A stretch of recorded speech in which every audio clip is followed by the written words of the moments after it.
Dan Tuhan. Kenapa bisa demikian? Karena memadukan dua kitab, memadukan dua pengajaran. Apa itu pengajaran Yesus? Yang kedua pengajaran Paulus. Paulus mengajarkan Tuhan itu satu. Yesus datang memperkenalkan dirinya sebagai utusan Tuhan, bukan Tuhan. Yesus mengajarkan endingnya, pengajaran beliau kepada Bani Israel, itu tadi, kesaksiannya. Bahwa Bapa yang telah mengutus aku, berarti aku adalah utusan. Itu Yesus. Dia berubah jadi Tuhan setelah Paulus datang. Kristen kemudian mengambil dua pengajaran ini. Pengajaran Yesus, pengajaran Paulus. Diambil dua-duanya sehingga yang terjadi, kadang jadi Tuhan, kadang jadi manusia. Inilah Al-Quran katakan, mereka terombang-ambing di dalam kesesatan. Itu yang kami imani di dalam kitab suci Al-Quranul Karim. Dan itu bisa kami buktikan hari ini. Ketika Allah kemudian mengatakan bahwa orang-orang kafir itu terombang-ambing dalam kebingungan, itu terbukti. Kenapa demikian? Karena mencampur adukan dua unsur pengajaran yang sebenarnya bertentangan. Seperti yang saya uraikan di awal tadi. Sehingga ketika teman-teman Kristen mengatakan Yesus itu adalah Tuhan itu sendiri, kami beriman Tritunggal dan seterusnya. Fakta apa yang bisa diurai di sana? Ini jelas. ada ayatnya. Ya, silakan. Mana Tritunggal itu? Yohanes 10 ayat 30. Yohanes 10 nomor 30. Bisa enggak Anda lanjutkan di data 34, 35, 36? Coba dibaca. Aku dan Bapa adalah satu. Seterusnya Mbak coba. Ayat seterusnya. Ya, 34, 35, 36 coba.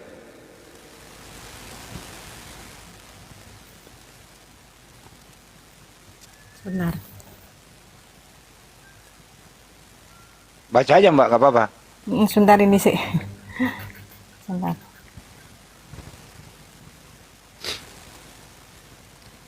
Biar beliau yang baca. Silakan, silakan. Iya. Yohanes 10. 30. Ya.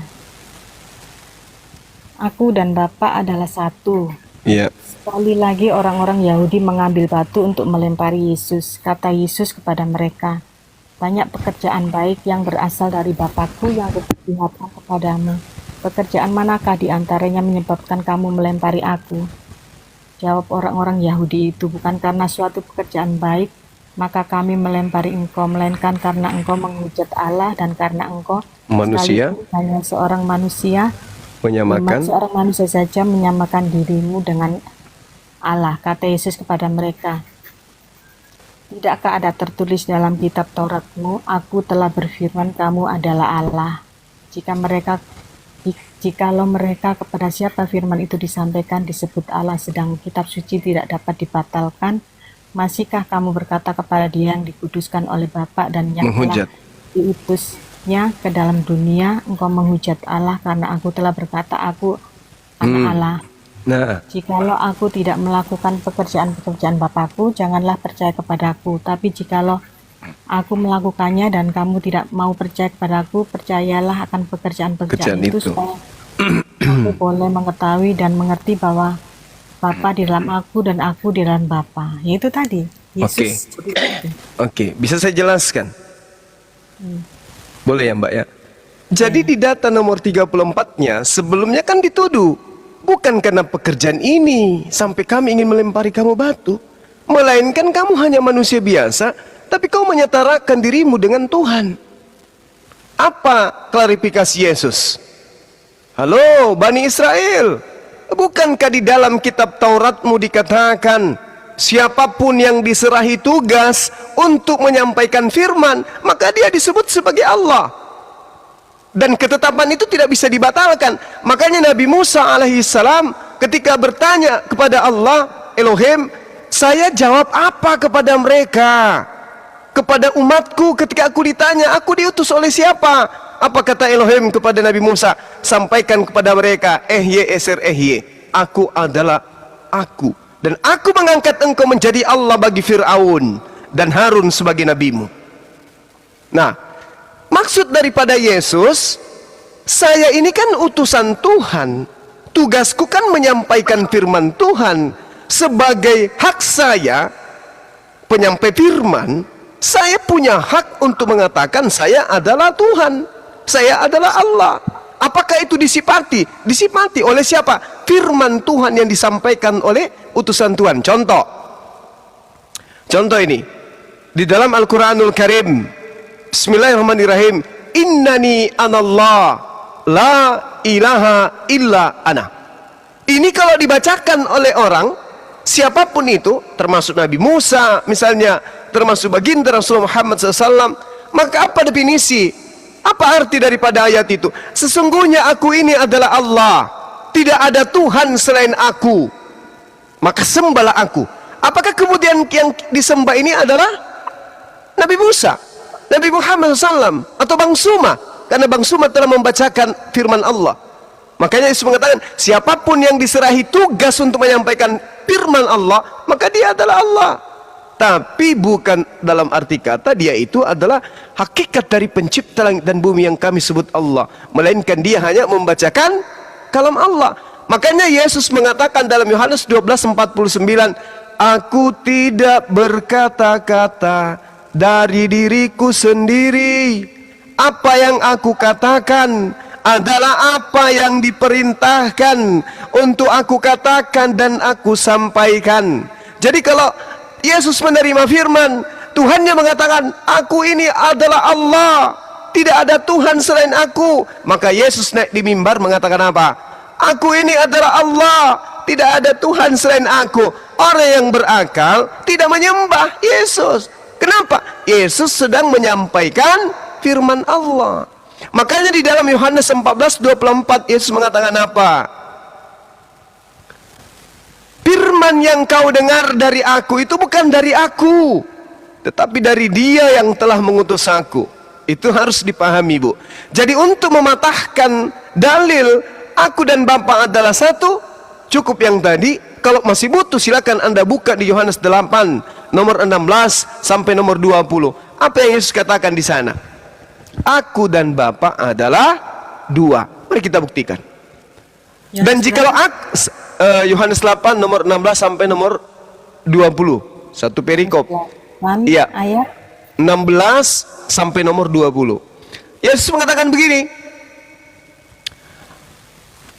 Jikalau aku menghakimi, maka penghakimanku itu betul, benar, sebab aku tidak seorang diri. Nah, dengarkan.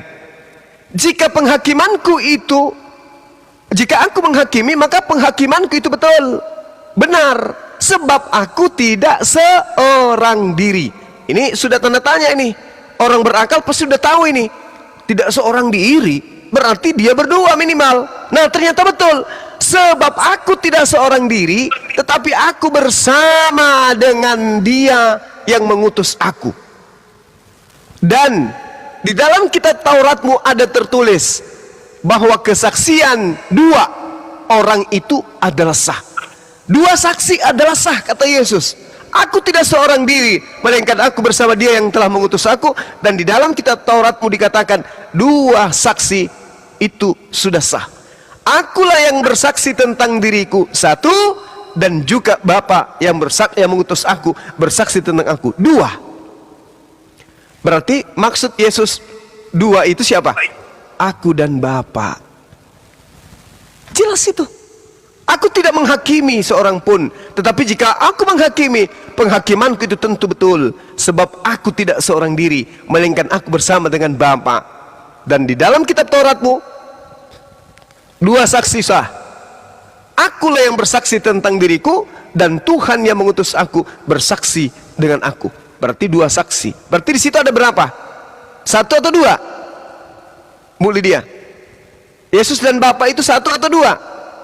satu, tetap satu. يخادعون الله والذين آمنوا وما يخدعون إلا أنفسهم وما يشعرون. Yesus mengatakan aku dan Bapa adalah dua. Ibu mengatakan satu. Ibu mau menutupi kebenaran untuk siapa? Di mana satunya ini? Belum lagi ibu masuk ke dalam Yohanes 1 nomor 5 nomor 1 Yohanes 5 nomor 7. Ini Apa nih? Dikatakan di sana ada 3 yang bersaksi kelak di surga. Bapa 1, Anak 2, Roh Kudus 3. Ada 3. Ya itu tadi loh Pak, Tritunggal itu tadi. Nah, bagaimana ceritanya?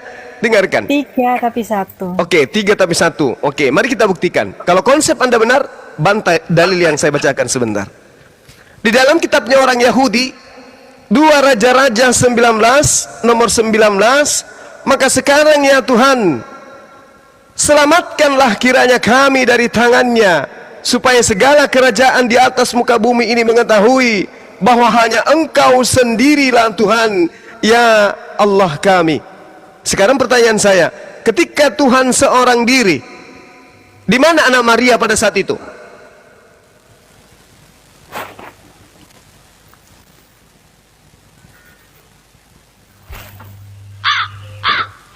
Satu ya. Kedua, Yesaya 37 nomor 16, ya Tuhan semesta alam, Rabbus samawati wal ar, Allah Israel yang bertahta di atas kerubim, hanya Engkau sendiri Tuhan segala kerajaan di bumi. Engkaulah yang sendiri menjadikan langit dan bumi. Pada saat Tuhan menciptakan langit dan bumi yang sendiri ini, anak Maria di mana?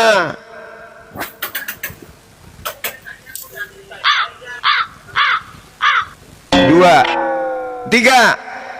Ayub 9 nomor 8. Engkaulah Tuhan yang seorang diri membentangkan langit dan melangkah di atas gelombang-gelombang laut. Pada saat Tuhan yang seorang diri menciptakan langit, membentangkan langit dan melangkah di atas gelombang-gelombang laut, anak Maria di mana?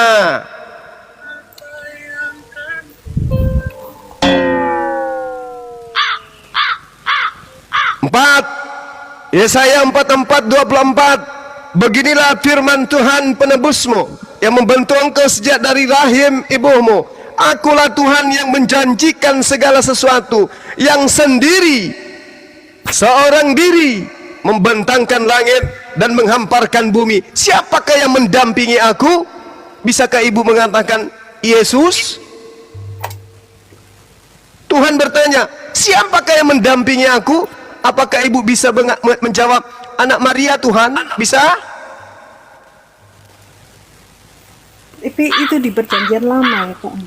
Iya, Tuhan memperkenalkan diri kepada para nabi, menyatakan dirinya seorang diri. Kalau yang konsep Anda jajakan Tritunggal itu Yesus betul adalah satu hakikat, satu bagian, dan 3 itu adalah satu. Jawab saya, ketika Tuhan mengatakan akulah seorang diri membentangkan langit yang berjalan di atas gelombang-gelombang laut, Yesus anak Maria pada saat itu di mana?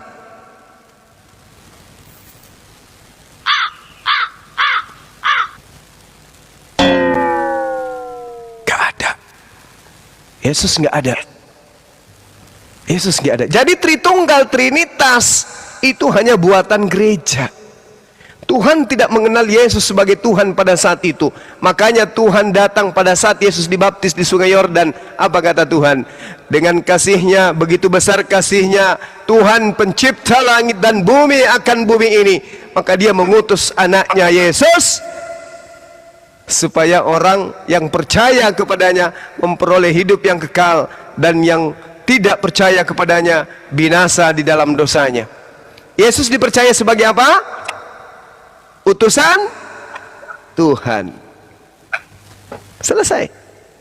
Begitu besar karunia Tuhan, begitu besar kasih Tuhan akan dunia ini, maka dia didomi, dia memberi, dia menganugerahkan anaknya. Anak dalam perspektif Amsal 3 nomor 11 nomor 12 yang disebut anak Tuhan dalam perspektif Yahudi praktisi Torah adalah, dengarkan ibu, yang disebut anak Tuhan dalam praktisi Torah adalah mereka yang disebut soleh, orang yang intim, orang yang akrab dengan Allah, disebabkan karena mereka taat dan tunduk kepada didikan Tuhan.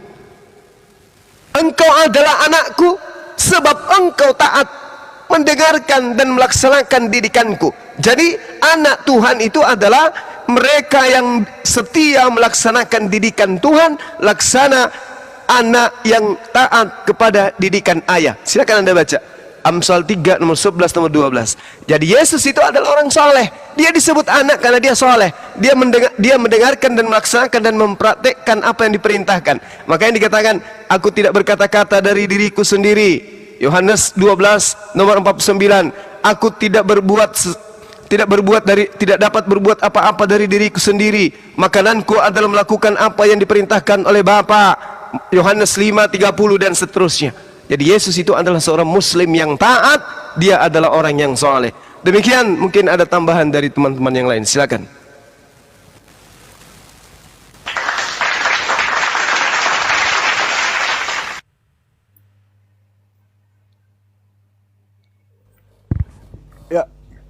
Ya, gimana Ibu Lydia? Ya, ini saya juga ada ayat ini Yohanes 1 ayat 14. Firman itu telah menjadi daging. Apa firman itu? Firman tuh ya Tuhan Yesus itu telah Bukan. menjelma jadi. Anda kelirunya di situ.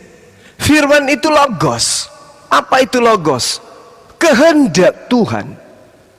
Apakah kehendak ibu adalah ibu? Contoh, Anda berkehendak makan pisang. Apakah pisang itu adalah ibu? Bukan. Allah berkehendak membuat Maria hamil. Apakah kehamilan Maria itu adalah Tuhan? Bukan. Makanya dikatakan pada mulanya. Siapa yang diceritakan pada mulanya ini? Daging. Siapa daging ini? Yesus. Pada mulanya adalah firman. Firman itu bersama-sama dengan Bapa, dan firman itu adalah Bapa. Firman itu telah menjadi daging. Pada mulanya adalah firman. Sama seperti alam semesta, bumi ini pada mulanya adalah firman. Firman itu bersama-sama dengan Allah dalam hal sifat kalam, dan firman itu adalah Allah. Jadi alam semesta ini pada mulanya adalah firman yang terlontar dari mulut Allah. Innama amruhu idza arada syai'a ayyaqula lahu kun fayakun. Apakah itu ada di dalam kitabnya ibu? Ada. Baca Yesaya 55 nomor 11. Ketika Tuhan hendak menciptakan sesuatu, maka dia cukup berfirman. Maka firman yang keluar dari mulutnya tidak akan kembali kepadanya dengan sia-sia sebelum apa yang difirmankan itu terjadi. Subhanallah. Juga ada di Mazmur 33 nomor 9. Allah hanya memberi perintah, maka semuanya jadi. Dia hanya memberikan instruksi, maka semuanya ada. Mazmur 33 nomor 9. Maka Gabriel datang pada bulan ke-6. Wahai Maria, ya apa Jibril? Tuhan yang maha tinggi menginginkan engkau hamil. Kata Maria, bagaimanalah mungkin? Aku nggak pernah disentuh laki. Kata Maria, kata Gabriel, Tuhan yang maha tinggi menaungimu dan dia menghendaki engkau hamil. Hamil enggak Maria? Hamil. Masakan ia datang firman Tuhan ke dia, Maria mengatakan aku nggak mau. Nah, pulang lagi Gabriel, Tuhan, dia nggak mau. Nggak mungkin seperti itu terjadi. Makanya kami di Islam, Nabi Isa alaihissalam itu kami imani sebagai kalimatuhu, ruhullah wa kalimatuhu, ruh dari Allah dan kalimat dari Allah. Apa kalimat itu? Kalimat itu adalah perkataan, kehendak, instruksi dari Allah. Nah, yang masalah sekarang ketika Anda mengatakan Yesus itu firman, Yesus itu perkataan. Bukan, Yesus itu makhluk berupa manusia yang berasal dari perkataan Tuhan. Apa buktinya? Coba kita lihat. Segala firman, ini kata Yesus, segala firman yang engkau berikan kepada aku telah aku sampaikan kepada mereka. Berarti Yesus masih menerima firman. Kalau dia adalah sang firman itu sendiri, dia tidak menerima firman lagi. Dia cukup berkata. Tapi apa katanya? Aku tidak berkata-kata dari diriku sendiri. Ya, katanya tadi sang firman. Kalau sang firman, kun fayakun. Berkata jadi. Yesus tidak. Aku tidak dapat berkata-kata dari diriku sendiri. Apa yang aku katakan adalah apa yang diperintahkan untuk aku katakan dan aku sampaikan. Tertulis di mana? Di kitab ibu. Yohanes 12 nomor 49. Jangan dikurangi, jangan ditambahi. Yesus bukan sang firman, sebab Yesus tidak dapat berkata-kata dari dirinya sendiri. Sedangkan sang firman adalah sang maha kehendak, sang maha berkehendak. Ketika dia menghendaki sesuatu, cukup dia mengatakan jadi, maka jadi. Di mana tertulis? Mazmur 33 nomor 9, Yesaya 55 nomor 11. Selesai kita, Ibu. Makasih.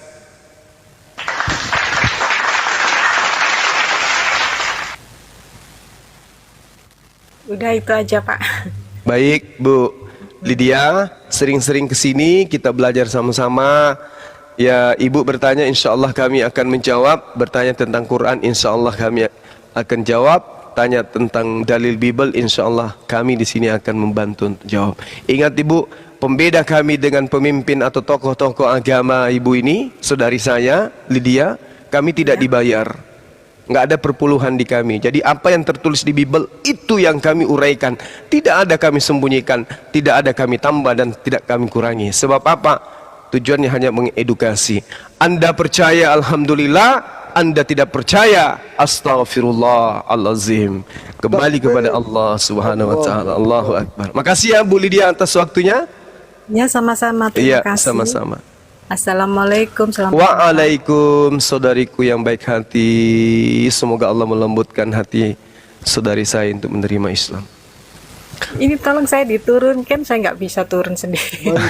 Diantar house turun. Siap. Iya, Masya Allah. Oke, silakan teman yang lain, sahabat yang lain. Kalau ada mau diperbincangkan dengan Habib kita, silakan. Atau masih ada tamu? Masih ada pasien ini Bang Zuma. Tapi apakah masih ada orangnya atau sudah tidur? Bapak Fansidar Lasek. Selamat malam Pak Fansidar. Udah pagi nih. Pagi. Oh, iya. Oh, selamat. Pagi nih. Oke. Oke, Soalnya di terima kasih Burundi, Pak. Burundi sore. Oh, di Burundi sore. Ya, Pak Fansidar. Iya Pak, iya. Ada yang Terima- ditanyakan ke Bang Zuma atau siapa? Oke, terima kasih dulu kesempatan yang diberikan kepada saya Pak. Jadi dari tadi saya ikuti ini. Perkenalkan dulu, nama saya Fansidar Lasid dan saya beragama Kristen Pak. Silakan Bang Fansidar. Oke Pak, terima kasih Pak. Dari semua tadi pembicaraan orang Bapak dengan saudara-saudara kita semua, saya ikuti terus selalu, bahkan saya mendengarkan semua. Dan itu ada satu pertanyaan saya Pak di dalam hal ini tentang kelahiran daripada Yesus itu.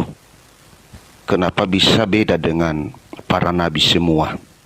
Kalau memang Yesus itu sebagai hanya utusan atau nabi, kenapa kedatangannya sangat istimewa? Harus melalui roh, bahkan seorang wanita yang masih perawan. Kenapa tidak seperti para nabi yang lain, lahir secara manusiawi? Terima kasih Pak. Iya. Mungkin kesempatan ini kalau Habib masih monitor bisa memberikan sedikit ilmu. Afwan, lanjut dulu Bang Juma. Kami dengar aja dulu. Baik, Nanti Masya kalau ada Allah. waktunya saya akan buat kajian sebentar. Kita sama-sama, insyaallah. Baik, Masya Allah. Baik, tanpa mengurangi rasa hormat saya kepada Habib, gini, Saudara Fansidar, kami di Islam itu diajarkan terkait dengan apa yang terjadi terhadap sosok yang datang kepada Bani Israel, yang kemudian kami sebutkan Nabi Isa, orang Yahudi menyebutnya Yesua, orang Aramaik yang menggunakan penutur Aramaik menyebutnya dengan sebutan Iso, dan teman Kristen menyebutnya Yesus. Itu hanyalah merupakan pertanda kepada Bani Israel. Al-Quran mengatakan, in huwa illa abdun an'amna alaihi wa ja'alnahu mathalan li Bani Israel. Isa tidak lain hanyalah seorang hamba yang kami berikan nikmat kenabian kepadanya, dan kami jadikan sebagai contoh pelajaran. Hanya contoh pelajaran. Untuk siapa? Untuk Bani Israel. Di Al-Quran di ayat lain mengatakan semisal penciptaan Isa itu sama seperti penciptaan Adam. Sama-sama diciptakan. Gitu. Lalu kemudian kenapa dia istimewa? Kalau karena dasar pijakan itu kemudian kita mengatakan dia Tuhan karena keistimewaan kelahirannya, bukankah Kristen saudara saya ini selalu mengatakan tidak ada yang mustahil bagi Tuhan? Coba kita lihat secara logika. Kalau Nabi Adam alaihissalam dicipta dari tanah, bisa jadi manusia utuh sempurna, langsung dewasa dia, tidak melalui proses bayi, nete, dimandikan, disapi dan seterusnya, langsung dewasa, tanpa ada manusia yang menyapihnya. Tiba-tiba kemudian dia ada dalam keadaan dewasa yang sempurna. Itu masih kita ragukan. Coba lihat istrinya, Siti Hawa. Dia ada dari ketiadaan menjadi ada. Bukan dari rahim loh, dari tulang. Allah mampu kemudian dari tulang rusuk seorang laki-laki. Allah yang maha kuasa mampu menciptakan Hawa dengan jenis kelamin wanita, dan dari rahimnya jutaan cucu bisa dilahirkan dan seterusnya, beranak cucu mereka dari tulang rusuk, tidak melalui proses hamil, tidak melalui proses bayi, anak-anak, remaja, seketika menjadi seorang wanita yang tangguh. Subhanallah. Lalu bagaimana dengan Siti Maryam, Ibu Maria, Bunda Maria? Rahimnya ada, alat reproduksi bayi ada, ya kan?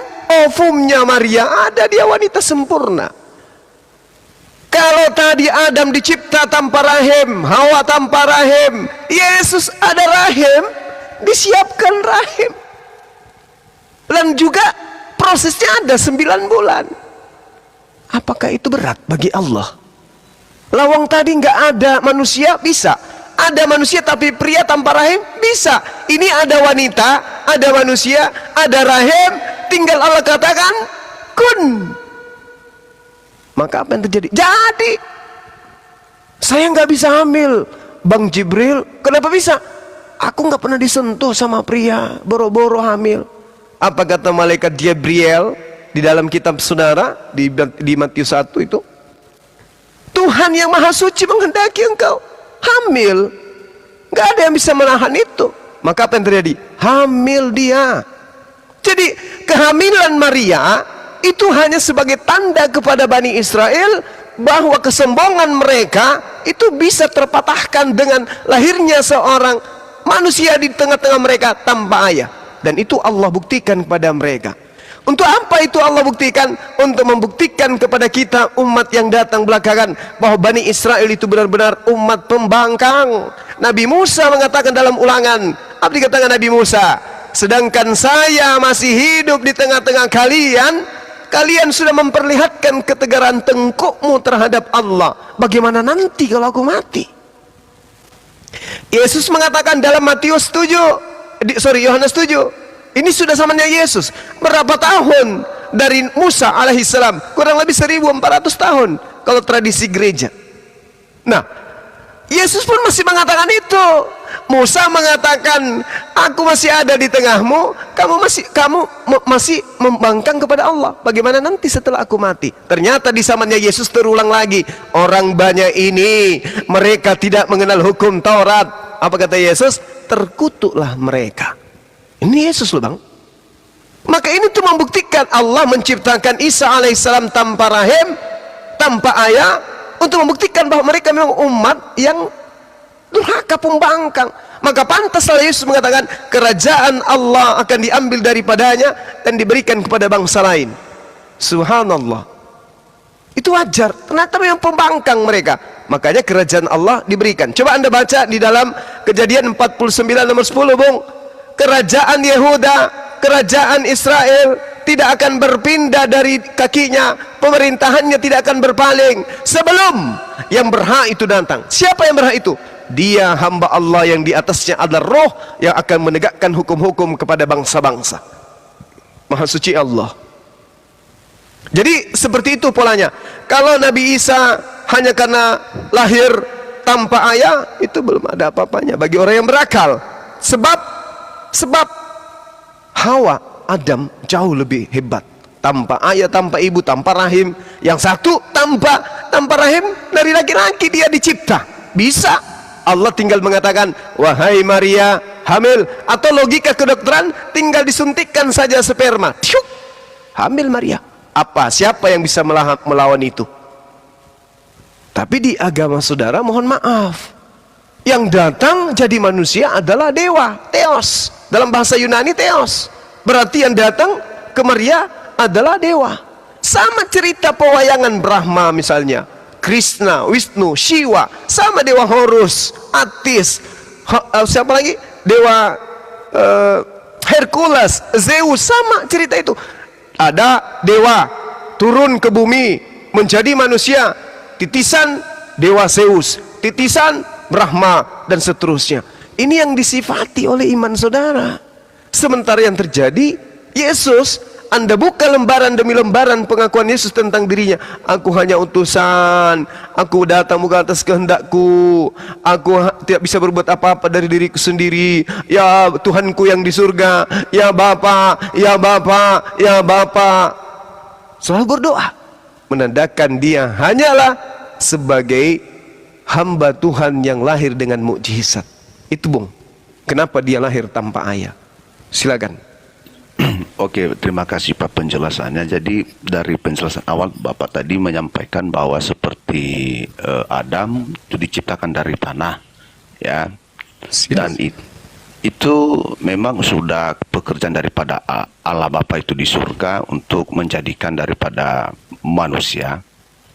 Jadi setelah saya baca-baca juga dari firman Tuhan dari Perjanjian Lama, semua nabi-nabi itu telah diutus kepada bangsa Israel untuk mengikuti daripada ajaran daripada firman Tuhan, atau melakukan daripada sikap-sikap yang baik, menjauhi kejahatan. Tetapi setelah nabi-nabi itu sudah diutus dan masih juga bangsa Israel tidak ada perubahan daripada perbuatan, maka Allah mengutus anaknya, utusannya, ya, dinamakan sebagai anak karena dia adalah anak, seutusan adalah anak, ya. Ya, maka dikatakan dia sebagai anak karena dia sebagai adalah utusan, dan sebenarnya itu sebagai Allah sendiri, ya. Maka dia berpikir, ya udah saya turun sendirilah. Ini mungkin baru akan mereka mengerti dan akan memahami kalau saya sendiri yang menegur mereka dengan melakukan tanda-tanda ajaib, ya. Itu. Jadi dari penjelasan Bapak tadi memang saya terima, saya juga itu secara logika saya terima. Tetapi yang pertanyaan saya ini, kenapa ya Yesus itu lahir, ya, sangat istimewa, dan itu dari surga. Tentu itu dari surga karena dia roh, ya Pak ya, roh itu dari surga, ya jelas ya, turun. Nah kalau secara tiba-tiba turun tanpa ada proses, ya mungkin manusia tidak akan percaya, akan bingung dari mana asalmu. Kamu datang tiba-tiba tidak ada asal, kan begitu. Ya, mungkin dengan cara itu Tuhan mengutus dengan cara namanya mengutus sebagai anak, menjelma sebagai manusia, ya dia menegur bangsa Israel. Itu Pak. Terima kasih, itu sampai di situ dulu Pak. Oke, baik.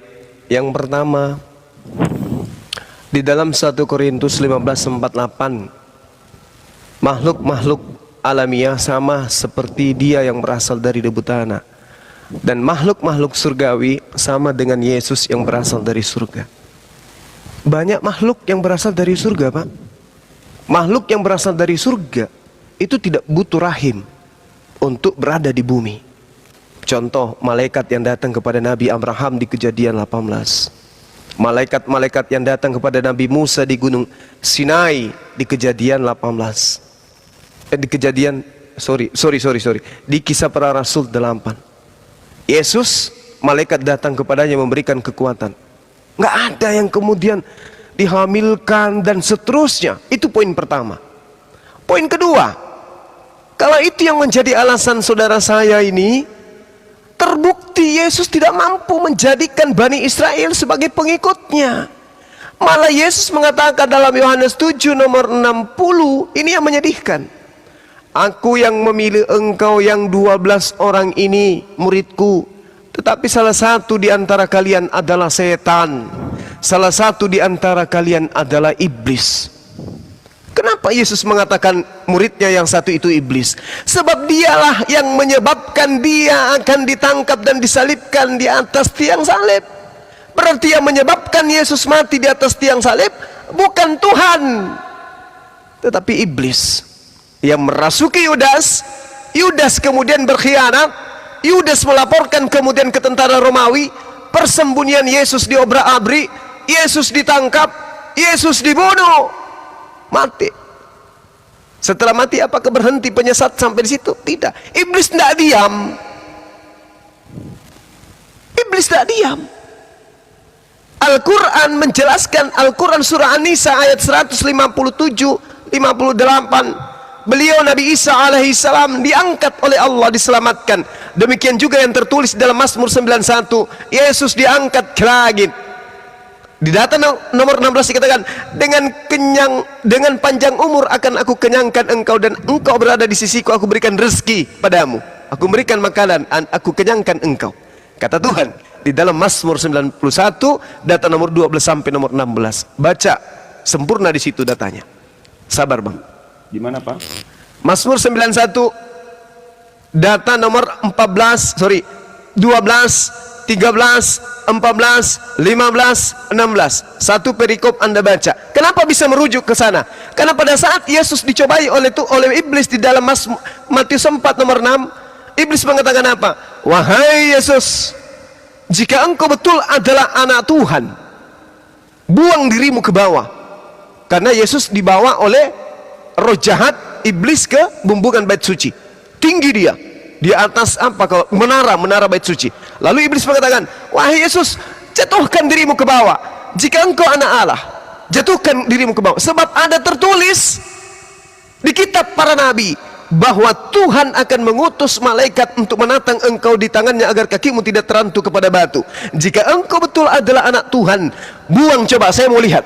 Sebab ada tertulis. Ternyata benar ada tertulis. Di mana itu?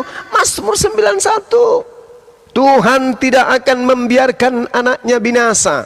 Penyakit sampar tidak akan menimpahnya. Ular tedung akan dibunuh untuk dia. Tidak diberikan izin apapun untuk merusak atau mencelakai anaknya.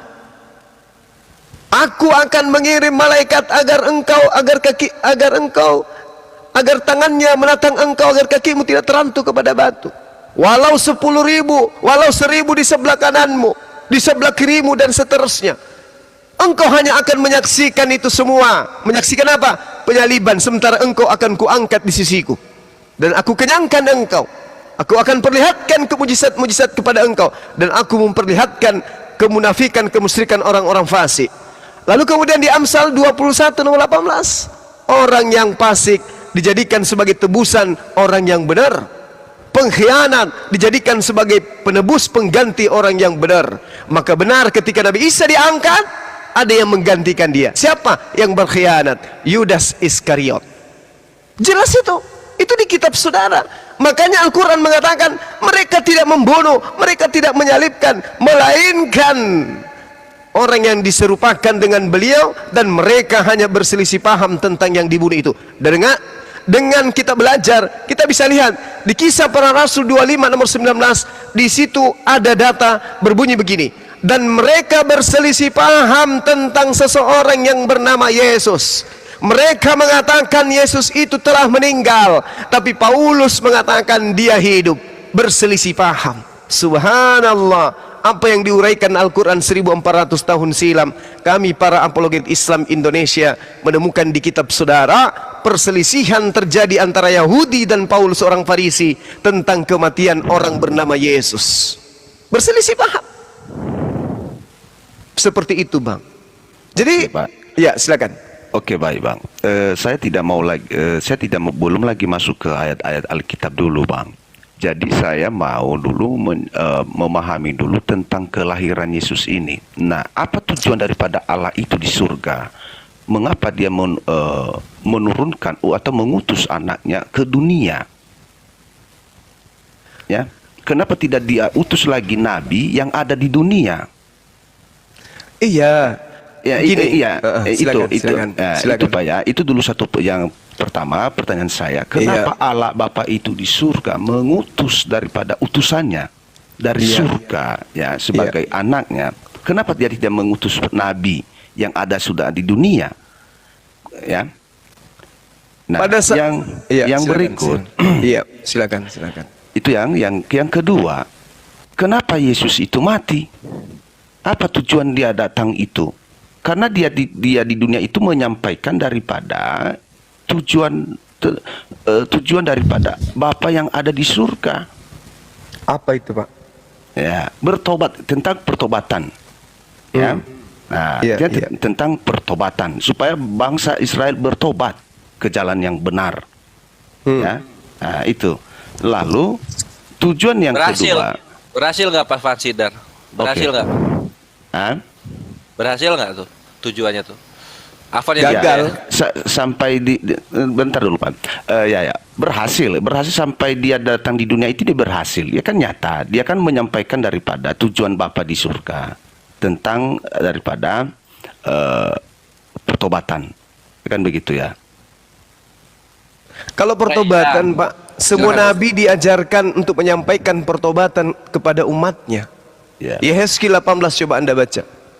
Orang-orang Yahudi dikatakan jangan bapak dipenjara, dihukum karena anak juga demikian. Jangan anak dihukum karena bapak. Semua orang menanggung dosanya masing-masing. Dan dosa yang mereka lakukan dihapuskan hanya karena bertaubat. Bahkan kalau Anda lihat dalam Keluaran 29 nomor 12, mohon maaf ini, kotoran lembu dapat menghapuskan dosa, Pak. Coba Anda baca tuh. 29 nomor 12. 29. Yes. Haruslah kau ambil sedikit dari darah lembu jantan itu dan kau bubuk dengan jarimu pada tanduk-tanduk mezbah, dan segala darah selebihnya haruslah kau curahkan pada bagian bawah mezbah. Itu ya, Keluaran 29 Pak ya? Iya. Keluaran 29 12. Nah, sekali lagi saya baca Pak ya. Iya. Haruslah kau ambil sedikit dari darah lembu jantan itu dan kau bubuh dengan jarimu pada tanduk-tanduk mezbah, dan segala darah selebihnya haruslah kau curahkan pada bagian bawah mezbah. Maksudnya ayat ini apa Pak? Keluaran 29 ya akhi. Iya, Keluaran 29. Iya, Keluaran 29 dari data 12 sampai 14. Oh, dari 14. Oke, 13. Kemudian Oke, langsung aja ke data 14-nya. 14 ya. Oke. Iya. Tetapi daging lembu jantan itu, kulitnya dan kotorannya haruslah kau bakar habis dengan api di luar perkemahan. Itulah korban penghapus dosa. Oke. Iya, ya, sepakat kita Pak ya. Oke. Iya. Jadi tidak perlu kemudian Tuhan jadi manusia, dibunuh manusia untuk hapus dosa. Ternyata kotoran lembu bisa hapus dosa. Ini ajaran dari Tuhan. Ya. Iya. Jadi kelahiran Yesus ya jelas. Kelahiran Yesus hanya pertanda kepada Bani Israel bahwa Tuhan mampu menciptakan manusia tanpa ayah, dan Tuhan buktikan itu. Apakah mereka mau beriman? Ternyata tidak beriman. Maka ada alasannya kelak mereka dilemparkan ke api neraka. Aku kan Tuhan marah kalau sahabat saya ini Bang Fansidar baca Yehezkiel 5 dari data pertama sampai terakhir itu satu perikop, betapa murkanya Tuhan kepada Bani Israel. Aku akan menghancurkan engkau, orang tuamu akan memakan anak-anaknya, anak-anaknya akan memakan engkau, karena engkau membuat aku murka, dan seterusnya. Sepertiga kalian akan kubunuh, sepertiga lagi akan mati dengan pedang dari bangsa-bangsa ada di sekitarmu, sepertiga lagi sisanya akan kuserahkan ke seluruh bangsa-bangsa di atas muka bumi. Saking marahnya Tuhan kepada Bani Israel. Dan aku akan mengejar engkau dari belakang dengan menggunakan pedang. Ini Tuhan yang mengancam mereka. Maka Tuhan mengutus Nabi Isa alaihissalam untuk membuktikan kepada dunia bahwa kelak aku akan menyiksa orang-orang ini dengan keangkuhannya, dengan kesombongannya, dengan memberikan utusan bernama Isa. Tengoklah, dia tidak akan beriman. Dan betul tidak beriman. Jadi wajar ketika nanti di akhirat Allah tidak ditanyai, kenapa engkau membakar mereka padahal mereka adalah keturunan para nabi? Kenapa engkau membakar mereka padahal mereka telah diberi kitab kepada mereka secara beruntun? Allah menjawab, mereka adalah pembangkang yang laknat. Orang tegar tengkuk, diberikan nabi, diberikan rasul, malah tidak puas dengan diutusnya Nabi Isa. Tidak puas, mereka tolak, dicaci, dimaki. Mereka mendirikan sebuah sekte bernama sekte Nasrani. Kisah para Rasul 24 nomor 5. Dan inilah Paulus, tokoh dari Nasrani. Orang Farisi, keturunan Benyamin, membentuk sebuah agama bernama Nasrani. Kemudian tidak puas dengan ajaran Tuhan, dia katakan bahwa dengan matinya Yesus di atas tiang salib, Yesus telah membatalkan hukum-hukum Tuhan beserta segala perintah yang ada di dalamnya. Na'udzubillah tsumma na'udzubillah. Makanya Yesus mengatakan, Pak, di dalam Matius 23 nomor 15, celakalah engkau wahai orang ahli Taurat, celakalah engkau wahai ahli Farisi, celakalah engkau wahai orang munafik, engkau menjelajahi daratan, engkau menyeberangi lautan untuk mentobatkan orang masuk menjadi pengikut agamamu. Setelah menjadi pengikutmu, kau jadikan dia jadi orang neraka dan 2 kali lebih jahat daripada engkau sendiri. Pertanyaannya, ahli kita, orang Farisi, siapa dia yang menyeberangi lautan, menjelajahi daratan, mendirikan sebuah agama? Jawabannya Paulus. Apa agamanya? Katolik.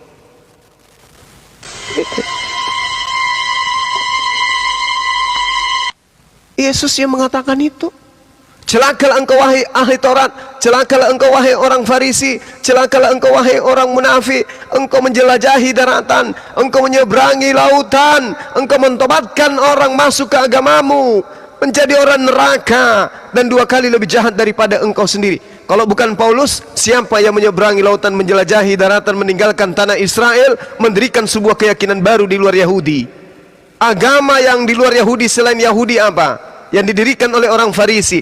Paulus mengatakan di dalam Filipi 3 nomor 5, nomor 4, nomor 5, nomor 6, aku adalah orang Farisi dari keturunan Benyamin.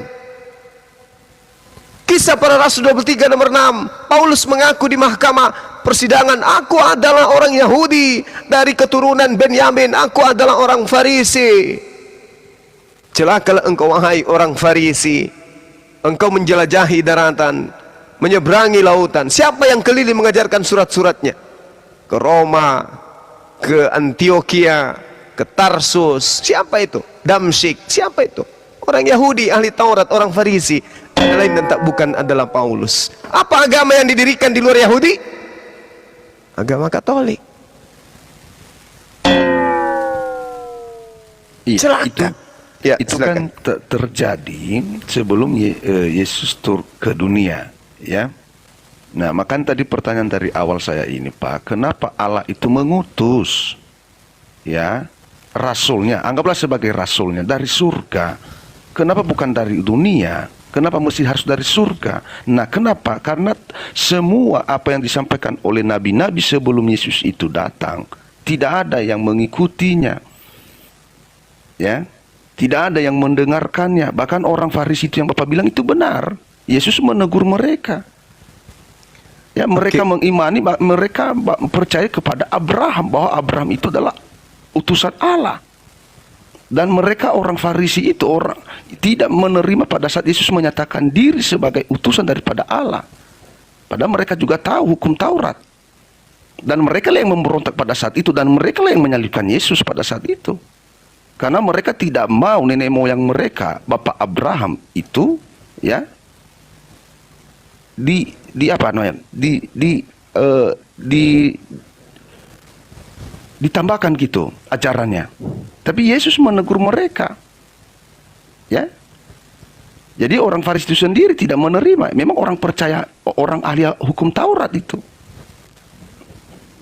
Ya, makanya Yesus menegur mereka,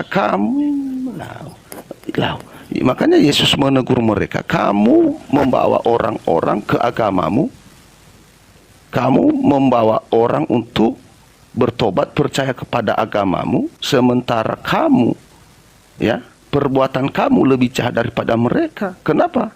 Semua apa yang disampaikan pada hukum Taurat sebelumnya mereka tidak ikuti. Nah, itu, ya. Jadi Yesus menyampaikan daripada tujuan dia datang ke dunia itu, ya. Iya, oke. Gini Pak, kalau Yesus dikatakan dari surga kan itu cuman istilah aja. Yesus itu bukan dari surga, Yesus itu keluar dari rahim, sama seperti nabi yang lain. Kenapa dia dikatakan dari surga? Karena ini instruksi dari surga agar ibunya hamil. Instruksi dari surga. Kita lihat di dalam apa yang tertuang dalam kitab Bapak sendiri, Yohanes 1:13. Orang-orang yang diperanakkan bukan dari darah dan daging, bukan pula secara jasmani oleh keinginan seorang laki-laki, melainkan dari Allah. Dari Allah. Maksudnya siapa aja itu yang dari Allah? Ishak. Oke? Siapa lagi yang dari Allah? Yohanes Pembaptis. Mereka semua ibunya sudah mandul, bapaknya sudah mandul. Tidak mungkin kemudian bisa hamil secara biologis. Tetapi karena dari Allah menginstruksikan, hamil Elizabeth, hamil Sarah, hamil. Sama seperti ini, Maria hamil. Makanya di dalam Yohanes 3:34, sebab siapapun yang diutus Allah, dialah yang menyampaikan firman Allah, karena Allah mengaruniakan rohnya dengan tidak terbatas pada mereka. Siapapun. Ada berapa yang diutus oleh Allah untuk menyampaikan firman? Musa, Abraham, Daud, Salomo, Yeremia, Samuel, Daniel, Yesus. Ini semua orang-orang yang kepenuhan roh Tuhan dengan cara tidak terbatas. Jadi gagal itu Bang, gagal. Dia dari surga. Kenapa bukan nabi? Semua utusan Tuhan itu instruksinya dari langit. Anggaplah dari surga. Tapi bukan berarti dia jatuh dari surga. Ngedebuk. Bukan. Tak ada. Yang jatuh dari surga itu Adam dan istrinya. Tapi dia bukan Tuhan. Saya kira begitu Bang, karena di tempat saya sudah hampir azan. Saya di kota Makassar ini. Terima kasih saudaraku Pansidar Lase diskusinya. Kalau bisa nanti lain kali agak buru datang agak ini supaya jangan terlalu pagi kayak begini, biar kita bisa diskusi lebih banyak lagi. Oke, terima kasih Pak. Terima kasih Pak. Sama-sama. Oke, makasih. Oke, sama-sama Pak. Ya, sehat Jadi terus Pak ya.